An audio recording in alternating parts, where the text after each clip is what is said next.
Okay, and welcome back to another edition of our mock draft show brought to you by the IDP Guys.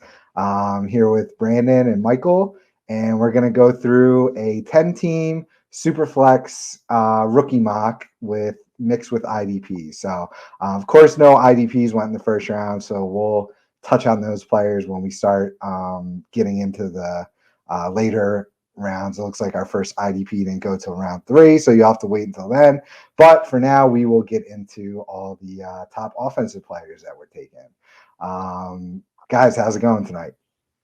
Oh, it's going great over here. I mean, it's been for a Monday. I don't know. Yeah, It was a rainy Monday, and I still feel good right now. nice. I don't know. How about you, Brendan? Yeah, it's pretty good for me. It was sunny here in Florida on a Monday. Not too bad. Nice. Draft's over, so we can start looking at some of these landing spots. And I've already had a bunch of rookie drafts started, so Oh it's been yeah, a busy time.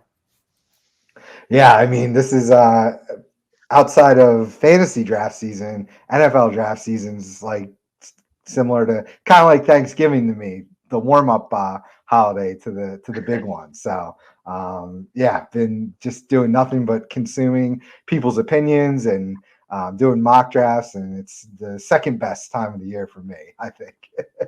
I did nothing but read The Athletic all Sunday morning, like from like See? 9 to 12 nonstop, just Yeah, reading the same article over and over again. I believe it. All right. So, a disclosure point, we did have a couple teams in auto pick mode on this draft, so a handful of these picks might look a little strange as we get into it, but just wanted to call that out about why some of the picks might seem a little funky. But I was in this one, and a couple other IDP guys staff was in this one, so tried to get it as accurate and as how you might actually see some of your rookie mocks go, but we'll explain any of the auto picks. So I was first overall. I love taking first overall because my favorite player in this entire draft is easily Breece Hall. Very excited for him. Despite this being super flex, he's still my 101. I think he immediately goes into a workhorse role. I'm not concerned about Michael Carter in the least bit. And for me, I'm still an old school player at heart. So running backs have my heart. So I'm always looking to grab the top running back. So it was Breece Hall for me. What do you guys think about Breece Hall going first there? Yeah, I think we just recycle the whole conversation we had pre-draft and just use the same thing with Breece Hall because Yeah. we said wherever he was going to go, odds were he was going to walk into a workhorse job. Mm-hmm. Might not be a total workhorse job in New York, but it will be without long. I'm not worried about Michael Carter either. I don't Yeah, care about day 3 running backs, a year afterwards when they trade up and we're trying to trade into exactly. the first to get Breece Hall. They Mm-hmm. they wanted him bad. They jumped the Texans for him, so thank you, New York. And yeah, it's no brainer. Yeah. What do you think, Brandon? No, I agree. Brees is my favorite one. I have seen some people on Twitter saying that he's not. They didn't give any reasons, but they said he is not the 101. They still said the quarterback. I Yeah. still think Brees is going to get that workhorse role in New York. I'm not as ready to dismiss Michael Carter. I think he still might be a flex type. I think he'll be used in something. I just don't know if they're going to give Brees 25 carries, but I think he'll get the majority of the work. Um, but yeah, Brees Hall. I think Brees Hall 101 is like the easiest thing you can do. Even in super flex. Yeah, I picked him. Nice. I've traded up from 103 to 101 just to get him Nice. That's in what I like to hear. Superflex. So Love it. so yeah, I think in Superflex, I have not seen a quarterback go in the top 5 yet, and even in a Superflex Neither have I. Yeah. draft. So I mean, that tells you Same. how people feel about quarterbacks, even with Kenny Pickett going in the first round. Yeah. Yeah. You still need your cornerstone running back. So if a lot of teams that have this pick this year are going to be rebuild mode. So I think I know I just joined a 32 teamer last year. with single copy players. And so I tanked the whole year, and I'm going with Breece Hall. In those leagues, I mean, a 32 teamer, quarterbacks, it's like Superflex times 10 because the scarcity of quarterbacks even more. But I'm still going to take Breece Hall with my 101 there. So that's how confident I am in Hall. I mean, this offense is young and pretty exciting. With hopefully Zach Wilson stays healthy and can make a step forward. You got Elijah Moore, Garrett Wilson, and they're stacked at tight end somehow. I don't know how that's going to play into things if they're just going to try to find the best Kittle role. But so there's been a narrative that Salah is going to copycat Shanahan, right, and do sort of this running back by committee. I personally don't really understand why that's automatically the case. He's a disciple of Shanahan, yes, but he's on the defensive side of the ball. So why would he have any sort of takeaways from the offensive philosophy from Shanahan? I guess to me, it's just not making sense logically to make that argument, as well as the fact that they, again, were trying to trade into the first, traded up to the very beginning of the second to grab this guy. That's not a Shanahan move. Shanahan does that in the third round and then doesn't play those running backs. So to me, yeah, hold water. What do you guys think about people trying to make that argument? See, I think there is some substance to it just because it's also Michael LaFleur's offensive coordinator, Michael LaFleur, who came over from that 49er system. Okay. So obviously he's taking some stuff away there. We saw the split last year. Even Michael Carter, as the lone guy there that was worth anything, he split time with Ty Johnson. Right. We saw Tevin Coleman got carries last year. Right. So I agree with Brandon that he's not. I don't think Breece is going to walk into 25 carries a game. I just think it's going to be a very balanced offense. Like the 14 to 16 carry mark might be more real. The offensive line is much improved. The offense is much improved. And I think this is a step that he can reach that 20-25 mark. I just don't think he's going to be his rookie year. I think he'll jump that in the sophomore year. He'll still be plenty productive as a rookie. I can get down with that. Maybe year one, it's not full gas, pedal to the metal, but as the years go on, I think he easily reaches that peak of a workhorse. Absolutely. I think too. I don't think he's arrogant like Shanahan. I think Shanahan's arrogant, thinking that he can plug anyone in there. As you've seen drafting running backs, I have no idea what Shanahan does. I think it's going to be parts of that 49ers offense, but I don't think the thing is with the 49ers, it's not even just splitting between two running backs. It's like they just pick a random running back like in random weeks to play. And he's like the workhorse. Where, if it was just two backs, I could understand that. But yeah, I agree with what Michael was saying. The good thing for Breece is they don't really have like a goal line back. So like he's probably going to be the goal line back, and Michael Carter will be like more the receiving, backup there. So that should get Breece the touchdowns there, and Breece still go get receptions because he's so efficient with his touches that I think he's going to be fine. But ceiling's probably limited a little bit. And the thing I'm very, I think the potential of this offense is very good. Scares me a little bit that all these big fantasy options are on one offense that has not produced. So because, I have a lot of Elijah Moore and I'm getting a lot of Garrett Wilson, and, there should be plenty of, targets and everything go around, but obviously it's still concerning. And, with a young quarterback, if he can, how quickly they're going to be able to mesh together. Totally. Yeah, it's a total upside play for the whole offense. That defense is still pretty stinky, in my opinion. So they're attempting to make moves, but I still think they could be, playing from behind quite a bit. And hopefully they leave Hall on the field. So, and yes, thank you for touching on the goal line role too. I think that's a big part of it. I think, again, if they don't take the crazy part of Shanahan with them as far as playing roulette, even at the goal line with some of these running backs, I think, Hall will hopefully have a lockdown on that goal line role. So, but it seems like we're all consensus here as the one-on-one, even despite a potentially limited ceiling in year one from where we think he'll end up throughout his career. So I like it. Next guy we have here, probably going to split the room a little bit at 2 overall. And this was not an auto pick. This was a user pick. We have Kenneth Walker, running back to the Seattle Seahawks.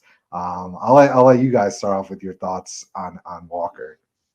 That draft pick, not the one in the mock, but the Kenneth Walker pick to the Seahawks was a real gut punch to my Rashad Penny love and deep passion and trading for him and whatever. But I wouldn't take him too. I like Kenneth Walker a lot. I think you have to read into that this offseason went exactly how Pete Carroll would have wanted it to go, which means they're going to run. They're going to run, and then they're going to run. And Kenneth Walker is very good at exactly that. Everything else, we still have a little bit more questions about, but I wouldn't take him too. I'd be looking at one of the top receivers on my board personally, which we're going to get into because we have an amazing first round here. But I still like Kenneth Walker. He would just be around the 104 range for me. I'd still take him ahead of Kenny Pickett, personally. Yeah, and Superflex, right. Okay, gotcha. How about you, Brandon? So I'm a little torn on this. I'm more of a receiver guy, but there is such a drop off after Kenneth Walker at running back.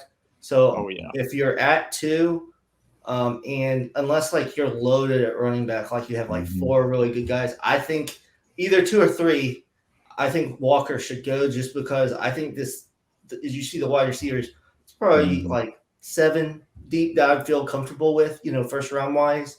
But Kenneth Walker, I mean, I really don't know what the Seahawks are doing, to be totally honest, outside of they're going to run the ball. And I agree, Michael, with Rashad Penny. When I was making trades, I was like, I don't want to add Penny to this trade. Like I added other parts because I was like holding out hope that they're going to keep him and everything. So we're still not sure what they're going to do with DK and Lockett. Right.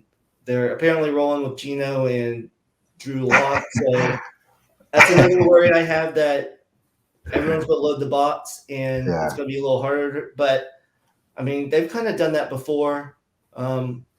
It sucks that they don't have a mobile quarterback to do some read options with Kenneth Walker, because he did some of that last year. But, I would understand taking a receiver here, but I understand the running back also because there's a crazy drop-off.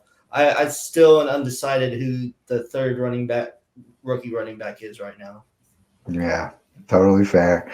I think, like Mike, you touched on, this is sort of a default to what your team needs are for the pick right here.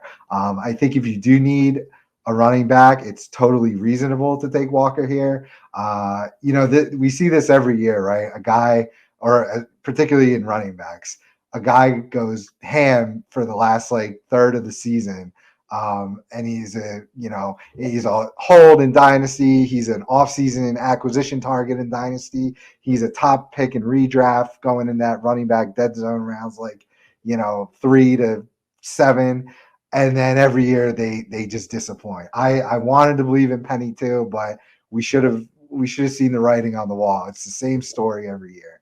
So obviously Seahawks are invested in Walker, probably not going to be bringing Penny back. So I think for his long-term future, totally justifiable here in the 2 spot, again, based around your team needs. So I think he's going to be a monster in the league.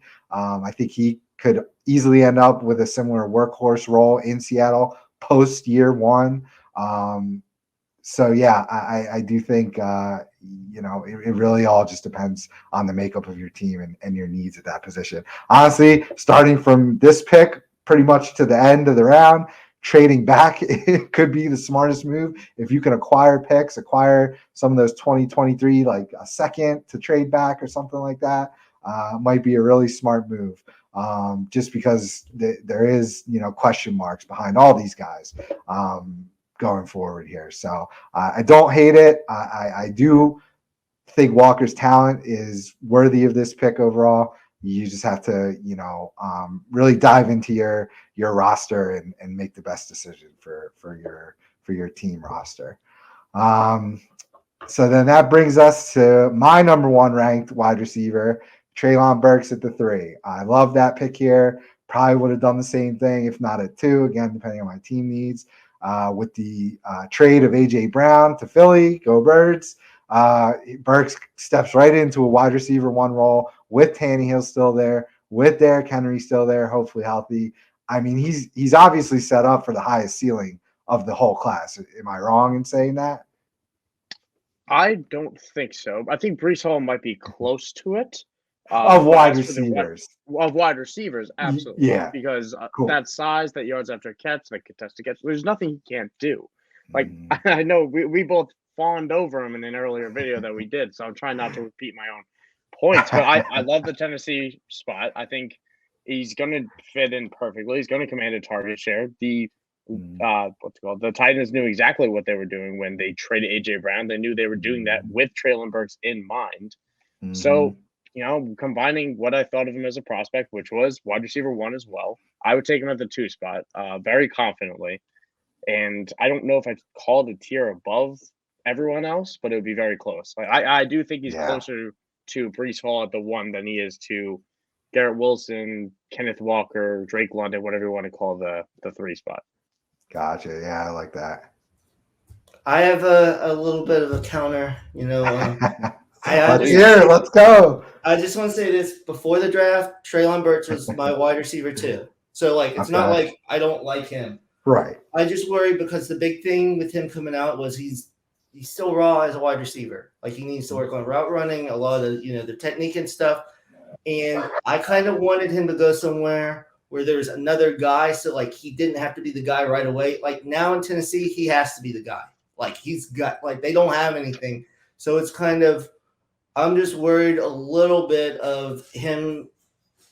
I mean, hopefully they're creative enough to make opportunities for him where he's comfortable. I'm not saying I don't like Treylon Burks. I think he has tremendous potential. I just kind of worry, at least for the first year, then depending on him a lot. I personally have taken Garrett Wilson first. If I'm the first person to take a receiver, even totally fair. Yeah. So, but that's really my only counter thing is he ready to be that number 1 guy? Which he has all the physical tools and everything. That's my main thing. Can he get up to speed? Can they get him to do all the routes? Or maybe they're not. Maybe they'll just figure out 3 routes he can do and just have him run those 3 routes and he'll out jump everyone, which he's very capable of doing. So that might be it. So I'm just I guess I'm just a little wait and see on how they're going to totally use him. Yeah. But yeah, he's the same type of receiver as A.J. Brown, big playmaker, big guy. I still can't believe they traded him to Philly. It's wild. When it happened, I was like, oh my gosh. Yeah. I was doing the live stream. I was doing the live stream, and it was a wild first round on the IDP Guys live stream. Between that, the Hollywood trade, the 4 trades in a row, or what it felt like, and then once we hit 10, it was all normal. It was like, I'll pick. I'm typing in banners, no worry. And boom, just had a run of craziness. But I personally don't think Treylon Burks is as raw as people think. I agree the route running could definitely be better, but I think he's going to start in the slot. And I'm not as worried about it there. I think they're just going to get him the ball, and he's going to body some slot corners in a very mean way. He took over 70% of his snaps in the slot at Arkansas over the last season. So you got Robert Woods, who's worked the outside normally. He could work the slot, but he's been an outside guy coming off the ACL. And I think they're going to disguise a lot of that, the route running flaws that you point out. I think that's going to get there, but I think they're going to hold for now. And my only concern is it's not the run game, it's not the lack of volume. If that's a thing, he'll have the target share. I don't care about that. It's Todd Downing at offensive coordinator. That team took a huge step back this year, in 2021, and this is a fairly unproven. I do not trust you right now. So I don't know. Well, that's my concern. It doesn't affect my long-term output for Treylon Burks because I believe talent is talent, but Right. that's what I'd be watching for. A lot of the same criticisms I'm hearing. I feel like were made about AJ Brown coming out his rookie year and why a lot of people are fading him. So now he wasn't going third overall in many rookie drafts, so maybe there's something to be said there. But just had me having a little deja vu there with some of the criticisms of AJ Brown coming in too. So. Exactly. I refuse to make the same mistake type of thing. I actually sneaky love Robert Woods being the number 2 there now too.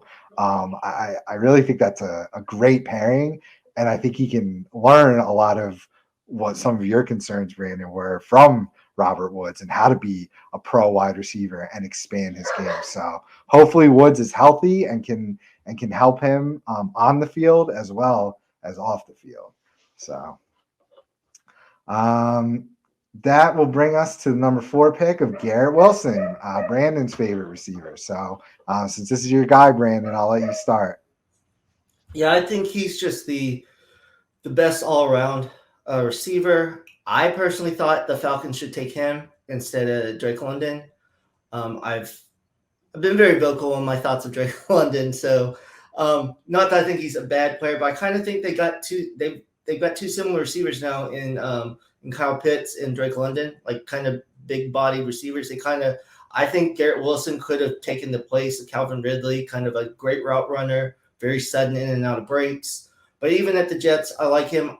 I am a little nervous about how it's going to work with Elijah Moore and him because I do wonder, is it going to be the kind of thing where we don't know each week which one's going to be like the high target person, or can they both kind of be like in Cincinnati with Higgins and Chase? Let me preface this. I'm not saying they're Higgins and Chase. I'm just saying like that, two players can do that. But I think he's going to help Zach Wilson because we've seen Zach Wilson is the best when he's kind of off platform running around. And Garrett Wilson with Justin Fields did that. He knows how to continue plays. And I really like him. But like I said, I don't blame anyone for taking Burks because he has more upside and ceiling because Wilson doesn't have that kind of speed. That's the only thing that Wilson doesn't have, in my opinion. Well, I guess that in height. He's not as tall as Burks or whatever. But he'll get you 30 yards, but he'll not necessarily take it 80 like someone like Burks might, necessarily do. I think you can't go wrong with taking either of those guys as the first receiver, honestly. Yeah, I do agree. What I want to watch for is, for everything we talked about before with the San Francisco system, if this is going to be like that, it's get the ball in the hands of the playmakers and do something with it. It's what Garrett Wilson does best, what Elijah Moore does best. I'll be very interested to see who gets the majority of slot work, because both Elijah Moore and Garrett Wilson, I would have profiled them both as starting off the slot. Moore did. James Crowder's into the ether and Buffalo. So who plays the most? The answer is that they're both going to play for sure. You're not going to take them out of the slot, but who gets the majority of outside work? Who gets the majority of inside work? Because I think the inside guy is going to be a lot more reliable, and the outside guy, you're asking Zach Wilson to make a huge step because they did just draft Breece Hall. This team's going to run more than they did last year, and they should. They're going to have they have to limit the mistakes of Zach Wilson. They have to make him not be a hero. And that's one of his flaws coming out for Zach Wilson was he was too much of a hero for me. And I think they're going to slow it down. It's going to be a very balanced system. I all about Garrett Wilson, trust the talent, which is why I would still take him number 3. But it's something I'm just watching for. Yeah. I mean, if the Jets can't make it happen with this offense that they've assembled, then I just think they're permanently cursed, right? So yeah, hopefully these weapons get, lift Zach Wilson to what or at least what the Jets think his ceiling can be. I am somewhat of a believer in Wilson, so I'm really excited for this whole Jets offense to hopefully take a step forward this year, big time. And you want, they drafted Wilson to be, a cornerstone piece. Moore was a second round guy. Wilson was an early first round guy. So, I think they're certainly going to give him the chance to step up and be the alpha, and maybe we'll see some creative play calling there with the offense, considering, right, like you guys said, kind of duplicate roles from the slot potentially. So, but yeah, it's really just it's all going to depend on Wilson's progression and evolution here. So hopefully we see that happen. I like Wilson there. I'm not hating on that pick at all. All three of these guys that we just talked about in this 1, 2, 3 range could be shuffled around. And I really wouldn't have too much of a problem outside of personal biases and favorites. But honestly, I wouldn't hate anybody that took either of these three guys within these three spots here. For me personally, I do think there is a bit of a tier jump here into Drake London. So I think that's perfect where he's going. I've seen him go. I'm in another kind of deep league. It's a 32 team, but it's double copy. And Drake London just went as one of the first copies overall. So I was a bit shocked to see that. So some people really love this guy. I am, sort of on the fence still. The Pac-12 worries me. The contested catch being his, seemingly primary skill that people raved about kind of worries me. Those types of players seem to bust more often than the more polished guys or the speedsters. He does have the body size, and he's going to a pretty crappy situation with Marcus Mariota throwing him the ball. Right, if they can improve quarterback in the years down the road, maybe London will make us look silly for questioning him as the best wide receiver of this class. I'm just not going to bet on that. So those are kind of my thoughts on London. How about you guys? Even with what I just said about London, I know I'm going to sound really hypocritical right now, but at least this first year, I mean, they don't have anything else. They have Kyle Pitts and Drake London. So actually, for a first year, I think he's actually going to have a pretty good year. Auden Tate, you ever heard of him? Cordell Patterson. Oh, they've been waiting for Auden Tate to break out forever. It's his chance. It's his time now. But yeah, I think they'll be a little creative. I actually think he went first in the second round, but I actually think the Ritter pick kind of probably works with London because he kind of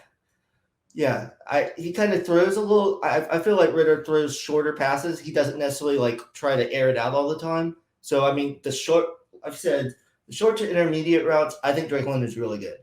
It's like if you ask him to run 40 or 50 yards on the field, I don't love that because he just kind of has to body up players because he doesn't necessarily get that separation. But actually in this spot, this is really what's kind of been getting me in this spot because I love Williams and Olave better. But, I mean, you can't deny that the Falcons are going to be down a lot. They're going to have to pass the ball a lot. So, I think Pitts and London are going to get tons of targets this year.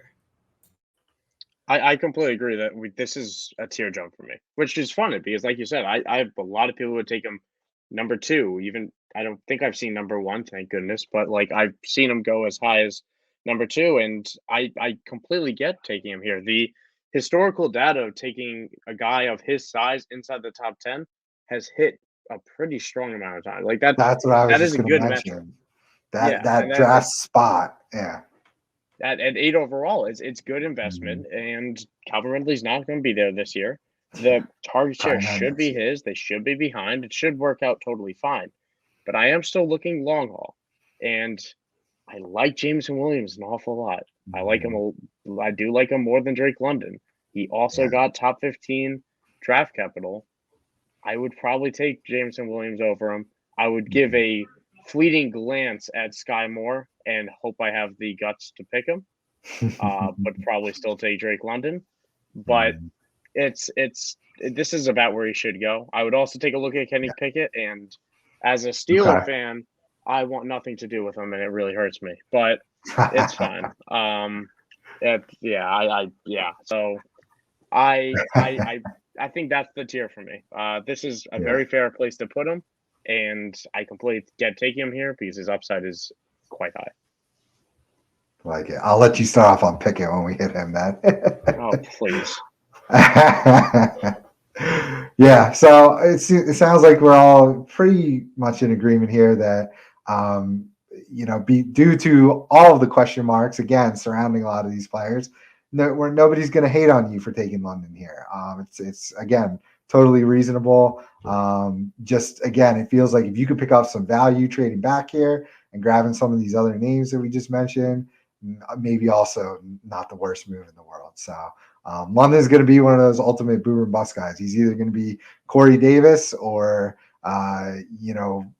Mike Evans.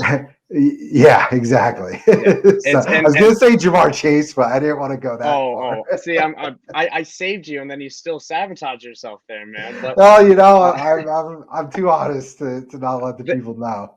This is exactly where I would trade out. By the way, this is it. Like I like those first four names. I like Jameson Williams. I like some of the later guys. I like a lot of these names, but this is a big tier break for me personally. Like I view the top four as I'm going to have them long term, and I think we're flipping a lot of coins with these next group. Yeah, nice. So then we hit Jameson Williams. The Lions traded back up to get him. It sounds like they're not as concerned about. It was ACL, right? Not Achilles, right? ACL. Yeah, ACL. Okay, cool. So it sounds like the ACL these days definitely doesn't seem as big of a deal as it was in years past with the advancement of the treatments and the surgeries. So if the Lions and their professional staff are okay with it, and so am I probably would have him ahead of London, but in the same tier here. So again, feels like perfect spot almost. So not really disagreeing about many of these picks. We're just going to dive into his situation and who's around him. Quietly, the Lions have assembled a pretty decent receiving corps with Amon-Ra bringing in DJ Chark, who I'm not personally a fan of, but I know he's got talent. Stop the Chark hate, Steve. Stop. I've had to say that to a few people. Stop the Chark. Well, there's good reason. He's a 1-year wonder so far. And then taking Williams. So that's three pretty strong receivers, all with very defined, skill sets and roles.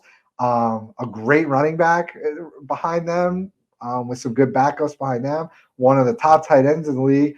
Biggest, issue is just as it always has been for the Lions, quarterback. Is Jared Goff going to be able to do anything with these weapons? And who are they going to end up with, next year? Are they purposely keeping the defense, in a shitty position, signing back guys like Alex Anzalone and Gerard Davis to hopefully end up with another, top 2 or 3 pick, despite the offense, having potential. I hope that's what they're doing because I really want to see this offense run with a quarterback that can, for fantasy especially, that knows what he's doing. So that's my thoughts on Jameson. And whether you like, just to bring it back, whether you like Zach Wilson or not, that's a guy that has promise, high draft capital.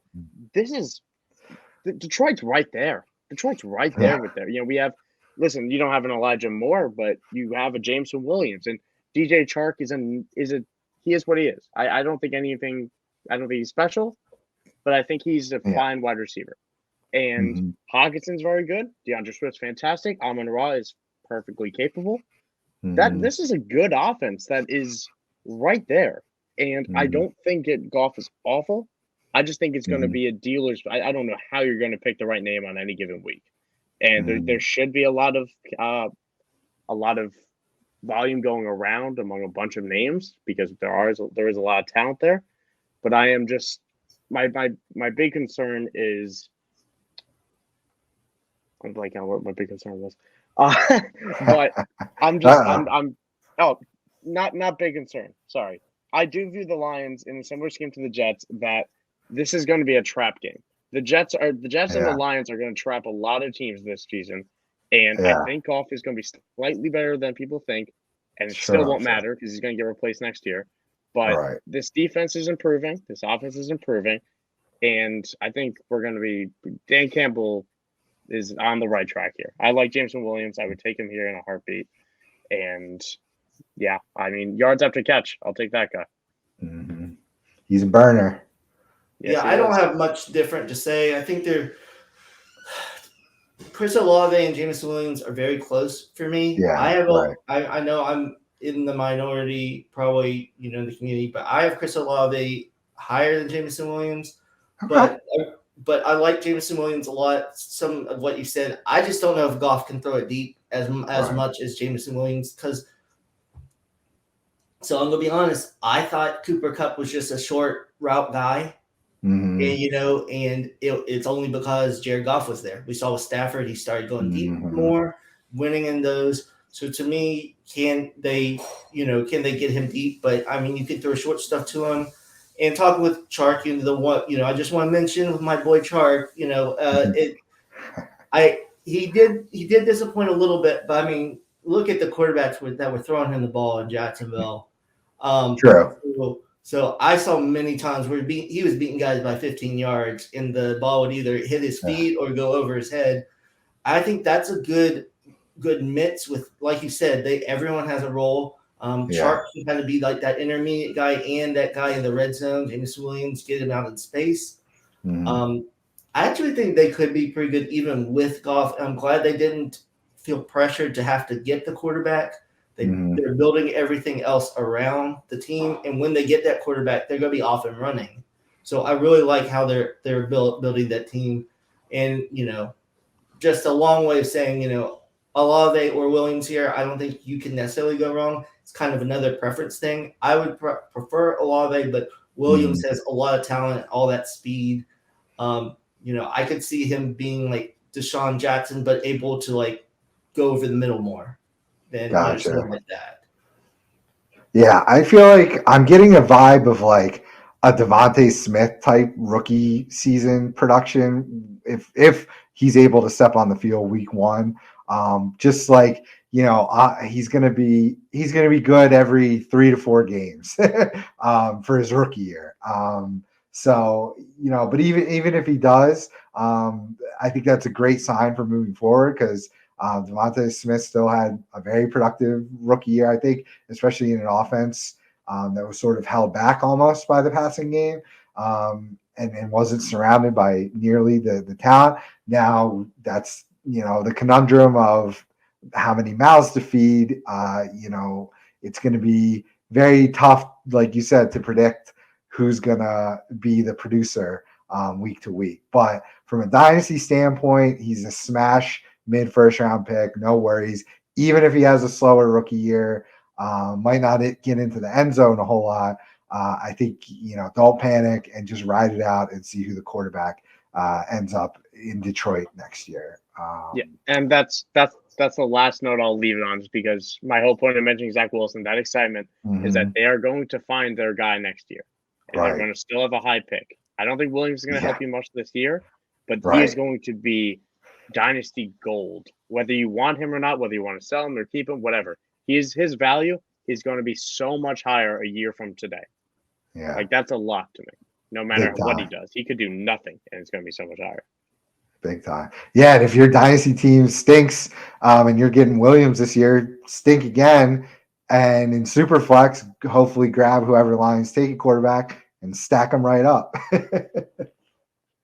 So then we move to Brandon's guy, Chris Olave, landing in New Orleans, a Sean Payton-less New Orleans, and he's the senior declare, Chris Olave, all these negative things. So tell us why Olave is your guy again, Brandon.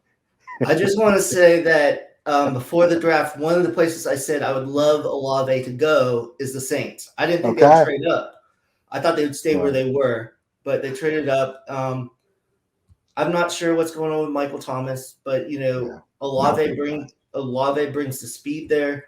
He's a great route runner. I think he's going to get a ton of targets in that offense because they need, even Michael Thomas coming back, they need receivers. The Troutman didn't really, do anything at tight end. They need that. I hate all the people saying, he comes back, but I think people need to look at it too. That COVID year really changed a lot of things. I think we have to look at things a little differently, especially with how the NFL draft is. And My thing, always too, with Drake London and Chris Olave, if they switch teams, and Chris Olave was the only weapon on USC, he probably would have put up huge numbers.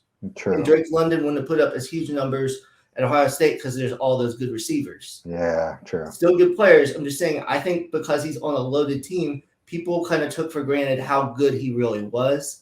I think he's great, with out routes, comeback routes, over the middle. And then he's good on the, out and ups and, the post routes going deep. And he's great at tracking the ball on those deep passes. I really hope they just let Jameis chuck the ball around. Same. Let old Jameis come out. You're probably not going to win anything. Just let old Jameis go. So that's what I'm hoping. But like I was saying before, him and Jameis Williams are very close for me. I just like Olave a little better, but I don't think there's a wrong way for either of these picks. Now, that was some great information. I think you made some excellent points to sort of justify, the non-early declare and some of the potentially production concerns. Those definitely make me feel a lot more comfortable if I were in this spot to grab Olave. So how about you, Michael? Yeah, no, I agree with all of it. I think it's a total coin flip between James Williams and Olave in your drafts. And I think what they have in common, exactly what I said, what James Williams, is that both these guys, their value is going to go up next year because I don't anticipate Jameis Winston or Jared Goff sticking around. I don't think either of them are going to be strong fantasy producers. I'm also on the record of notoriously being I've been slow to adapt to the rookie year producers at wide receiver. I'm still old fashioned in that sense that I expect second half and people are producing earlier. But I do think Chris Olave and James Williams are going to be next year type of guys. I think James Winston was thrown really short last year. I don't think that's going to change. I think they're using him as a game manager, and that's just the scheme they've been running. And maybe they'll change it. Maybe they'll open up. No Sean Payton. Maybe it'll be a different look. I'm not willing to bet on it. I'm also not willing to bet on James Winston being that guy. I still like Olave. I like the landing spot a lot. And I'll be looking forward to it. He'll be a big target of mine in 2023 for sure.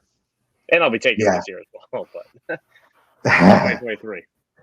Yeah, the Peyton disciple is there, so you're not completely losing the offensive scheme or the offensive mindset. I'm sure he'll still be calling Peyton up in the booth there in Fox for some tips and some help to get him through his first rookie year of coaching.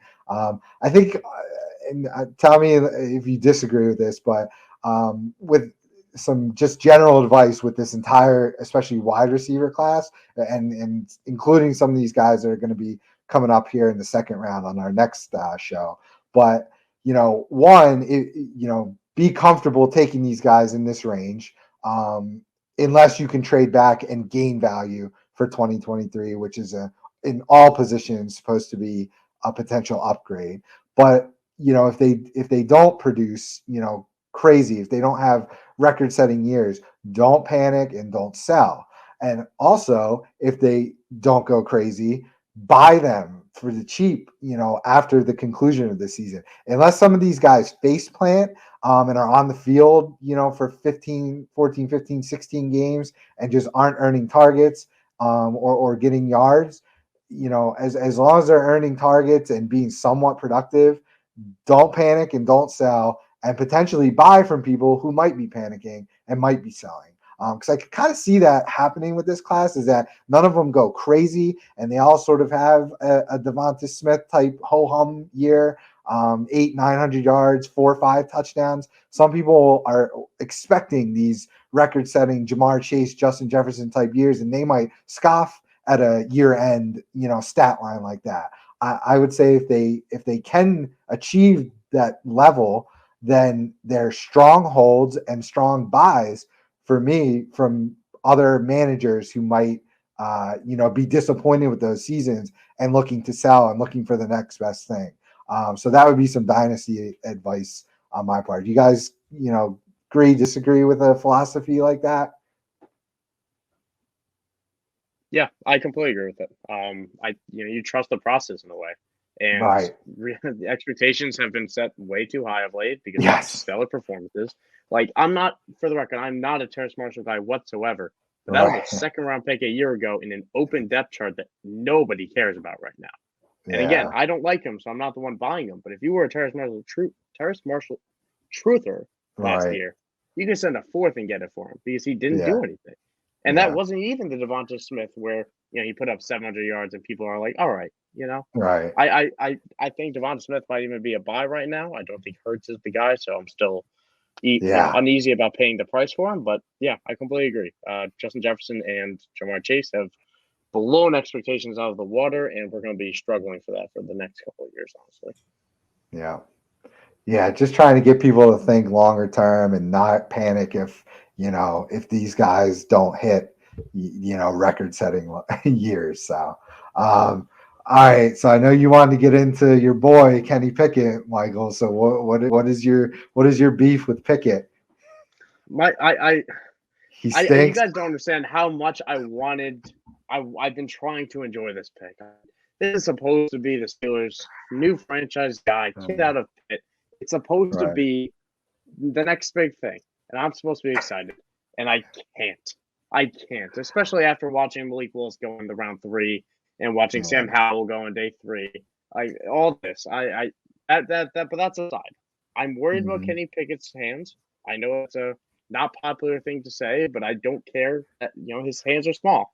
His hands Yeah. are way too small. It's a first percentile thing, and the ball gets bigger. He's in Pittsburgh. That's a very unfriendly division, and that's also a very unfriendly.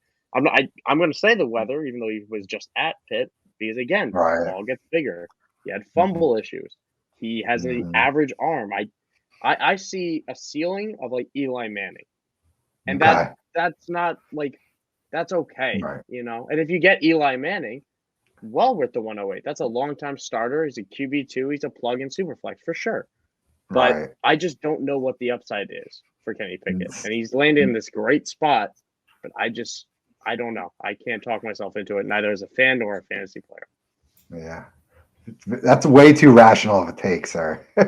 I want to just blindly love it, Steve. I do, but I can't.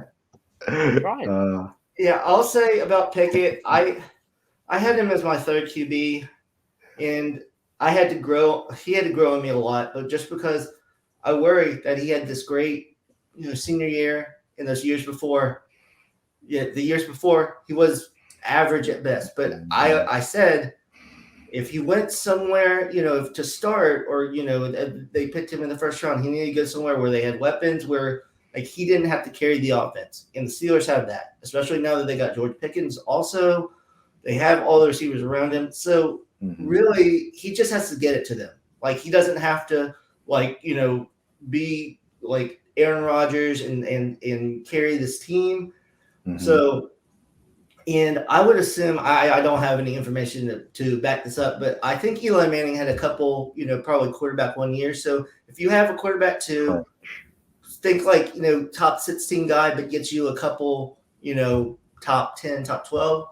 I agree. I don't ever see him being like a top 5 quarterback, but in Superflex, if you think about it, I mean, this far down, first quarterback, I still think that's great value, but I agree with your points that he's not a sexy quarterback, one that you're like, you know, oh, he can do all these things. Probably some growing pains early on. It'll be interesting if they'll just turn it over to him, or if Trubisky can hold him off at least for, you know, half a season or something. But yeah, I think he's one of those guys, kind of like a, you know, Kirk Cousins type, where you got your quarterback 2. As long as you have that top 8 guy to pair with him in Superflex, you're fine. But, you know, I agree with what you're saying, but I think there still is, at kind of, Steve, what you're saying, that like not all these guys will have Jamar Chase years. Not all quarterbacks are going to be like top 6 quarterback. You know, it just doesn't make sense that there's that many. So you've got, you need those guys that would either be, you know, a bye-week fill-in, or he's your quarterback 2 for years, you know, on that team. And then, you know, there's some weeks that he's very capable of finishing in the top 5, just like we're saying, not for the year, doing that for the full year. So going with your dynasty talk, I just wanted to to Yes, don't panic. Hang on to him if he, I'm a Mitch guy. So I'm a Mitch guy in that I believe this change of scenery is going to work wonders for him, and I think maybe he earns a shot at a different home in 2023 even, and then they hand the reins over to Pickett. I don't think Pickett plays this year unless, obviously injury to Trubisky and possibly even Rudolph. He might be the third quarterback on depth chart coming into week one very easily. I feel like Pittsburgh kind of works that way with, we saw Roethlisberger wasn't probably going to play until Tommy Maddox went down and then, had a Hall of Fame career. So could that be the same for Pickett? Maybe. I wouldn't bet on it. Or unless they, maybe Pittsburgh starts off 0-5, 0-6. Maybe they just throw him in there to see what he's got for the rest of the way, or pull him back out if they're not liking what they see. So I'm sticking to my guns and my pre-draft rankings because NFL has shown us that they're not much better at evaluating quarterbacks than us fantasy guys. So for me, Pickett's still hanging around my QB 4 or 5 even. I still like basically all the other guys ahead of him. Despite the first round draft capital. So I know that first round quarterbacks hit way more than, the other rounds, but I think just with the talent, all of these guys were bunched together talent wise. And we saw one team reach for one quarterback in the first round, just like they did at running back the year previously. And we know how, that normally doesn't pay off from a real football standpoint. Now, was Najee a great fantasy player at running back? Yes. Is Pickett going to be a great fantasy player at quarterback just because he was drafted at the end-ish of the first round? Not as nearly as much of a sure thing as the running back position. So I'm definitely not a Pickett guy. I'm a Team Mitch guy. And I still would rather have a bunch of the other quarterbacks ahead of Pickett. So I'm probably the lowest on him, maybe in the industry. I'm very low on him, but I will say this, and it's a perfect segue into our next pick of Malik Wallace at the 109, that I have to stay water because the difference is that I do believe that Malik Wallace would have been a better quarterback than Kenny Pickett. I believe Matt Corral would have been a better quarterback than Kenny Pickett. I believe the same about Sam Howell. But once they get non-day one capital, that leash is cut in half. The only quarterback that is not I believe the only quarterback that is not a backup or out of the league that was a day 2 pick in the last 10 years is Davis Mills, who was drafted last year, who was a question mark to get replaced as well. I'm glad he didn't, but that's it. So I personally am against the Malik Willis first round. I might even be against him until the back end of the second, even in Superflex, because I just don't know. Also, Brian Tannehill's not bad. Let's also just throw that out the window. But it's just the hit rate because the leashes on these guys are entirely different. Kenny Pickett will be in Pittsburgh for 3+ years. Malik Willis could be gone next year in terms of he could be a backup and never see the field. And I'm rooting for Malik Willis, absolutely. But I have to stay water. If I'm taking my shot, I'm going to take it on the first round guy. Yeah, that's totally understandable. I get that my opinion and thoughts are definitely anti-consensus. All this said, I probably justified taking Pickett here 108 in Superflex. A starter, which I do think he will be. Obviously, that's something that's very valuable in Superflex. I would be staring down against Sky Moore with a passion. I'd be staring down Jahad Dotson and George Pickens. But that's about the tier for Kenny Pickett for me. Yeah, I feel like these positions, especially if the quarterbacks are falling to these positions, I mean, we talked about trading out of some of the other ones for the wide receivers. I mean, there's people in Superflex that will, give up the farm to just even have a shot at a first round quarterback on their team in Superflex. So trading back from these types of positions, whether it be Pickett or Willis positions, if they're falling here, you might be able to scoop a bigger haul and waiting until your pick is on the clock with the quarterbacks there in Superflex, you might be able to grab a. I mean, somebody might give you Marcus Mariota and a 2023 first for the chance to grab Pickett. I think I would smash that all day long with that class, supposedly being much stronger. And you never know where those firsts are going to end up. So, God, if you can get someone to plug a starting hole for you this year and pick up a 2023 first, and maybe even more, maybe a third on top of that, or a third this year with it, push the boundaries to get more. But deals like that, or Trubisky plus a first and more. I think for me personally, I would love to grab deals like that when my pick is on the clock here and the quarterbacks are falling. So again, same boat with Willis. Excuse me. He's not my number one. I think I got him as my number 2 quarterback in the class. I do love the landing spot. Tannehill's good, but he just feels like that guy that is never gonna get the job done totally. And it feels like they're gonna give him this one more year. And if they are upset in the playoffs again, he's out of there. So I don't mind Willis with a long-term outlook. Again, I think this is a perfectly reasonable spot for him to go. So, Brandon, what do you think about Willis? All right, I still feel the same way I did about Willis. He was my quarterback 4. But I'll say kind of the same thing with London. I can see the ceiling. There's just things in his game that I don't know if it'll work. But I do think, although he might not play for a year or two, I think Tennessee's probably a good place for him. Because the funny thing is, I said I saw a lot of Vince Young's game in Malik Wallace. He played for Tennessee.